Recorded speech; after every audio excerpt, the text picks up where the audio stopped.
Okay, so you're ready to lose some weight and you want to make sure it's for good this time. Yeah, making it stick is the hard part, right? Exactly.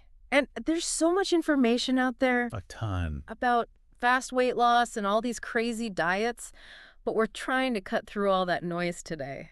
That's what we're here for, to look at what the science actually says. Yeah. So we're going on a deep dive today into the science of sustainable weight loss. Sounds good to me. Perfect. So we've got a stack of articles here that you sent over. Yep. And one of the things that I see pop up all the time is tracking everything you eat and drink. Oh, yeah, that's a popular one. Does that really make a difference? You know, it might seem a little tedious at first, I can imagine. but it can really help you become more aware of what you're actually consuming. Oh, so just being more mindful. Yeah. And you don't have to go crazy and track every single calorie. That sounds like a lot. It is. Even just logging your food a few times a week. Oh, so just a few times a week. Yeah. Studies show that can still lead to some pretty significant weight loss. Okay, interesting. So it's not about being perfect, but just being more aware. I think that's a good way to put it. Now, another thing I see all the time is intermittent fasting. Oh, yeah. That's everywhere these days. It feels like every celebrity is doing it, Right. but I'm a little skeptical. I get that. Is it just a fad, or is there real science backing it up? There's definitely some solid research on IF, IF. short for intermittent fasting. Oh, right. And it's not just a crazy diet. You know, Right. studies show it could be as effective for losing weight as just restricting your calories. Like the traditional way. Exactly. And there might even be some other health benefits, too. Okay, so I'm intrigued. How does it actually work? So IF involves going back and forth between periods of eating and fasting. Okay. And there are a couple of popular methods, Okay. like the 168 method. Have you heard of that one? I have, but I don't really know how it works. So basically, you eat all your meals within an 8-hour window, Okay. and then you fast for the remaining 16 hours of the day. So, like, if you finish dinner at 8 p.m. Right. You wouldn't eat again until noon the next day. Wow, that's a long time. It sounds like a lot. Yeah, but do people actually stick to that? You know, it can be surprisingly doable. Really? Yeah. The key is to figure out what eating window works best for you and your lifestyle. I guess it makes sense you have to personalize it. Definitely. Some people like to skip breakfast. Yeah. Others might adjust the window depending on their work schedule or social events. So it's all about finding a rhythm that works for you. Exactly. And studies have actually shown that intermittent fasting can help you eat fewer calories Real? without feeling like you're starving all the time. That's amazing. So your body's like burning fat for fuel instead. Yeah. It's like tricking your body a little bit. I like that. Are there any other methods besides the 168? There are. Another popular one is the 5.2 diet. Okay, I've heard of that one too. So with that one, you eat normally for 5 days a week. Okay. And then you restrict your calories to around 500 to 600 for 2 non-consecutive days. Oh, so 2 days of feeling hungry. It can be a little challenging, yeah. Yeah. But again, it's all about finding what works for you. Right, find something you can actually stick with. Exactly. Now let's switch gears a little bit and talk about something I've always been curious about, mindful eating. Oh, interesting. Is that just a fancy way of saying chew your food slowly? It's a bit more than that. Okay. It's about really being present when you eat, Okay. engaging all of your senses, Okay. and paying attention to those hunger and fullness cues that your body's giving you. So really turning in? Exactly. We do so much mindless eating these days. Oh, I'm totally guilty of that. You know, scrolling through our phones while we eat, watching TV. Yeah, just completely disconnected. Exactly. So mindful eating is about breaking those habits and really focusing on the food itself. You got it. And by slowing down, savoring each bite, Yeah. really listening to your body, Okay. you can actually change your whole relationship with food. Really? And studies have shown that people who practice mindful eating, Yeah, they actually eat up to 30% fewer calories per meal. Wow.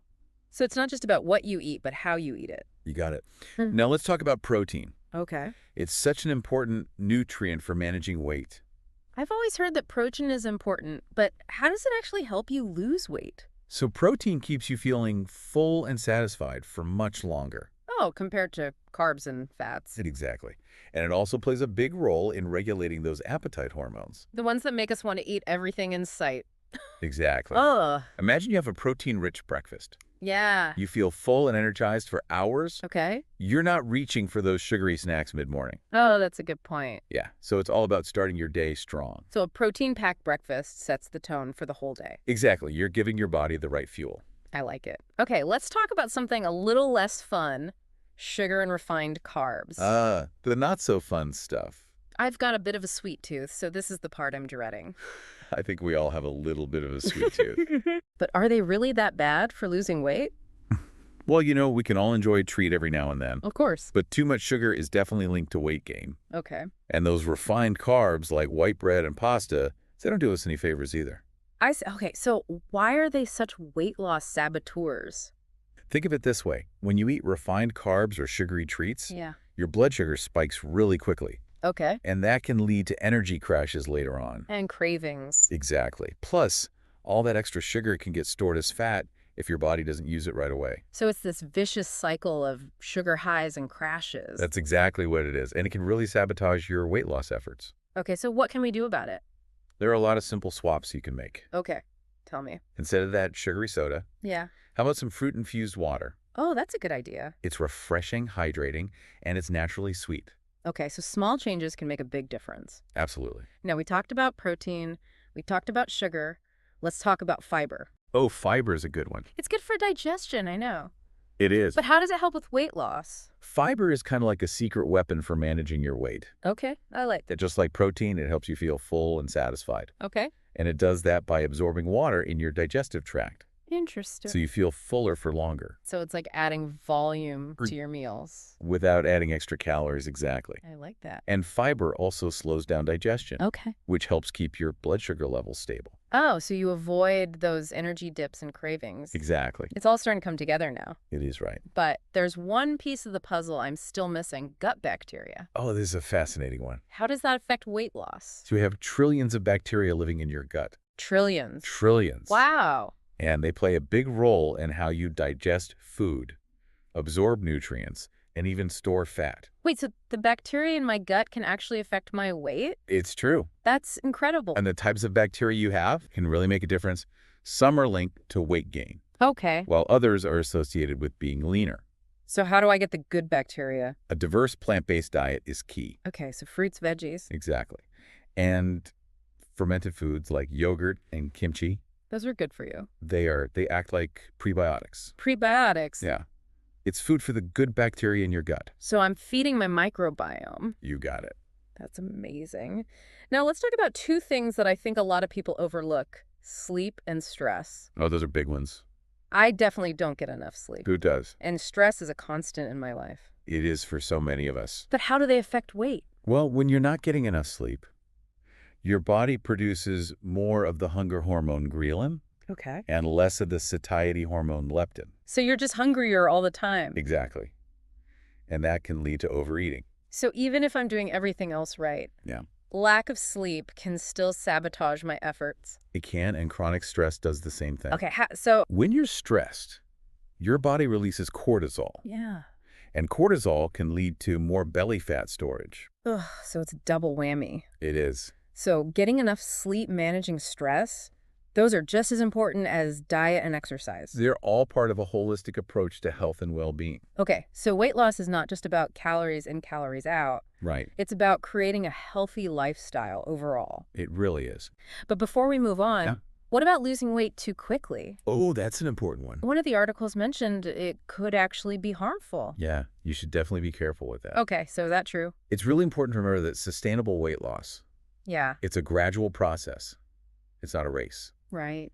Crash diets and extreme measures, they might seem tempting, I know they're everywhere. but they can really backfire. How so? Well, for one thing, losing weight too quickly can increase your risk of developing gallstones. Oh, wow, I didn't know that. Yeah, and it can also lead to nutrient deficiencies, Okay. electrolyte imbalances, Oh, and it can even mess with your metabolism. so it makes it harder to keep the weight off. Exactly. It's like taking a shortcut that leads you to a dead end. That's a good analogy. It's much better to take the scenic route, enjoy the journey. And arrive at your destination healthy. Exactly. So slow and steady wins the race. When it comes to weight loss, absolutely. The CDC recommends aiming for 1 to 2 pounds of weight loss per week. Yeah, that's a good guideline. That sounds much more realistic. And healthy. And healthy, exactly. So it's not about drastic measures. Right. It's about making changes that I can actually stick with. That's what it's all about. And it's not just about the number on the scale. Yeah. It's about improving your overall health and well-being. Feeling more energized, Yeah, reducing your risk of chronic diseases. that's a good point. It's a bigger picture. It is.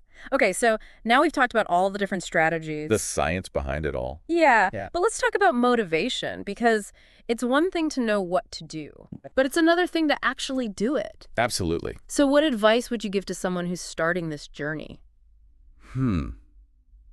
That's a good question. And they want to make sure they don't give up.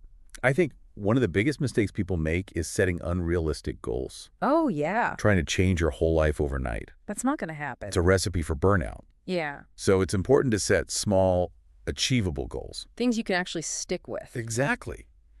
And don't try to change everything at once. Okay. Focus on 1 or 2 habits at a time Little by little. and celebrate your successes along the way. So instead of going from 0 to hero, Right. it's about taking baby steps. And building momentum Up you get. and make it enjoyable. Oh, that's important. If you hate running, don't force yourself to run. Yeah, find something you actually like. Exactly. Whether it's dancing, swimming, hiking, whatever it is, It should be fun, movement should be a celebration of your body. not a punishment. Exactly. And don't be afraid to ask for support, Oh, that's so important. whether it's a friend, a family member, or a health professional. Having someone in your corner. It can make all the difference. Accountability is key. It is. It's so much easier to stay on track when you know someone's rooting for you.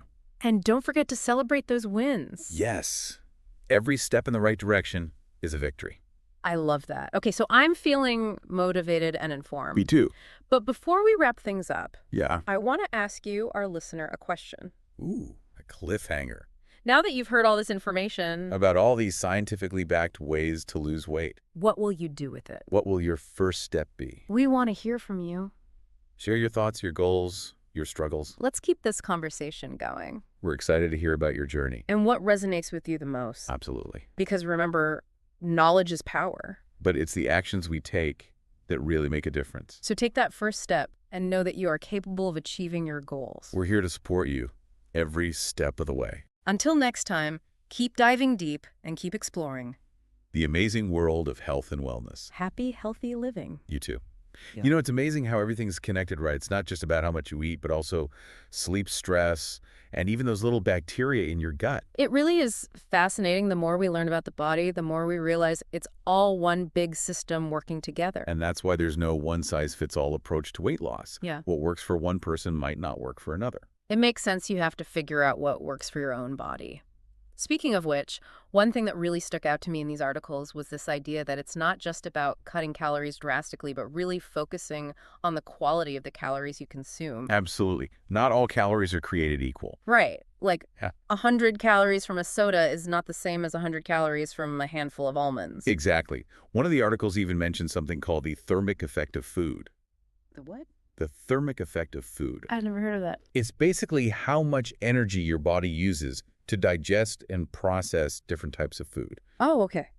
So, for example, protein has a higher thermic effect than carbs or fats, meaning your body burns more calories just breaking it down. Wow. So even just digesting protein can help you burn calories. It can play a role. Yeah. And that's why it's so important to focus on those nutrient-rich whole foods like lean proteins, fruits, vegetables, and whole grains. It's about nourishing your body with good stuff, not just depriving it. Exactly. Mm. So I'm curious, what's resonated with you the most from all this information?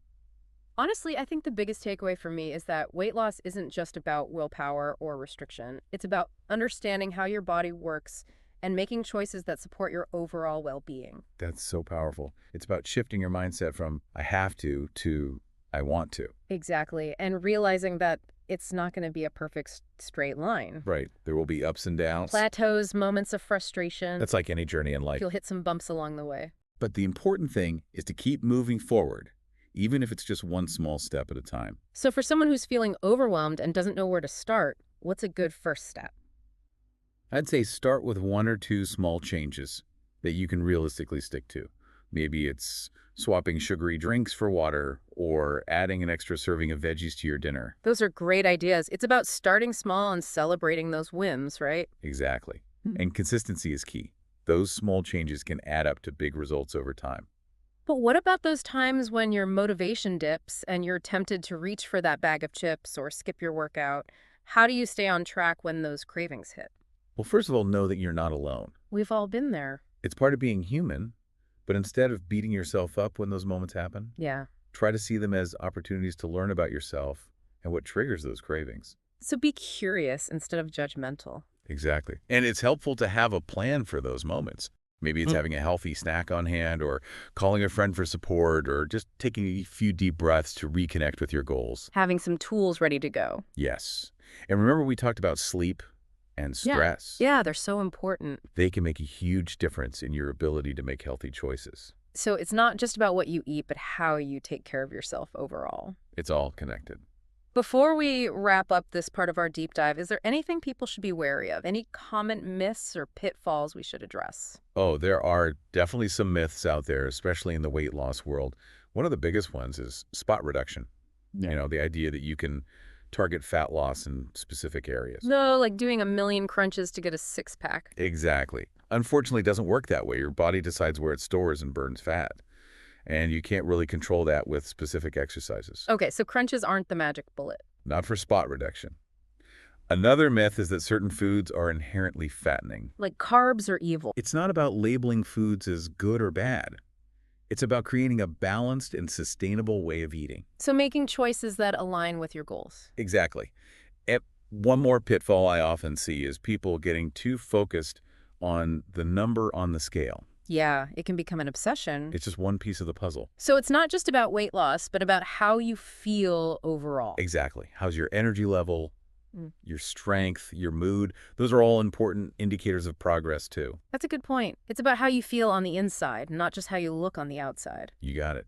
And remember, weight loss is a journey, not a destination. There will be bumps along the road. But keep learning, keep experimenting, and keep moving forward. What a great message. Now we want to hear from you, our listener. What are you excited to try? What's resonating with you the most? We've explored the science, the strategies, and the mindset shifts. Now it's your turn to take action. What will your first step be?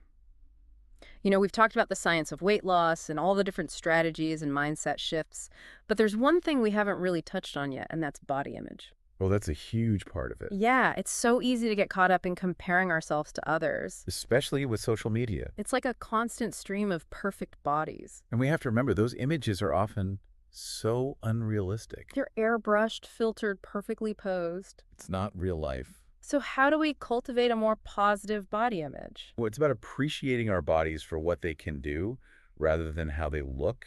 Yeah, focusing on function over form. Exactly. And it's about challenging those negative thoughts. The ones that tell us we're not good enough. It's an ongoing process. Do you have any advice for people who might be struggling with body image issues? I think one powerful practice is gratitude. Gratitude. Yeah, take some time each day to really appreciate your body for everything it does for you. Like just being able to move and breathe. Exactly. Maybe it's the ability to walk or dance or just experience the world around you. It's about shifting our focus from what we don't like to what we're thankful for. I think that's a great way to put it. And what about the messages we're surrounded by? Oh, that's important too. It's like a constant input from social media magazines, even conversations with friends and family. Pay attention to those messages. Are they uplifting and empowering, or are they feeding those negative thoughts? It's about creating a supportive environment for ourselves. Both internally and externally. I like that. And it's okay to ask for help if you're struggling. Absolutely. There are therapists and counselors who specialize in body image issues and disordered eating. They can provide guidance and support. It's important to prioritize your mental health along with your physical health. They go hand in hand. They do. Now, as we wrap up this deep dive, I want to leave you with this thought. Weight loss is about so much more than just the physical. Okay. It's a journey of self-discovery and self-acceptance. I like It's about creating a life that feels good from the inside out. not just about shedding pounds, but shedding limiting beliefs. Exactly. And remember, you're not alone in this. There's so much support out there. Communities, resources, people who understand what you're going through. So true. We're so glad you joined us for this deep dive into the world of weight loss. It's been a great conversation. And we're excited to hear about your progress. What are you taking away from this? What will your first step be? Share your insights, your goals, your challenges. Let's keep this conversation going because remember, every journey begins with a single step. And you have the power to take that step today. Until next time, keep diving deep, keep exploring, and keep believing in yourself. We're rooting for you.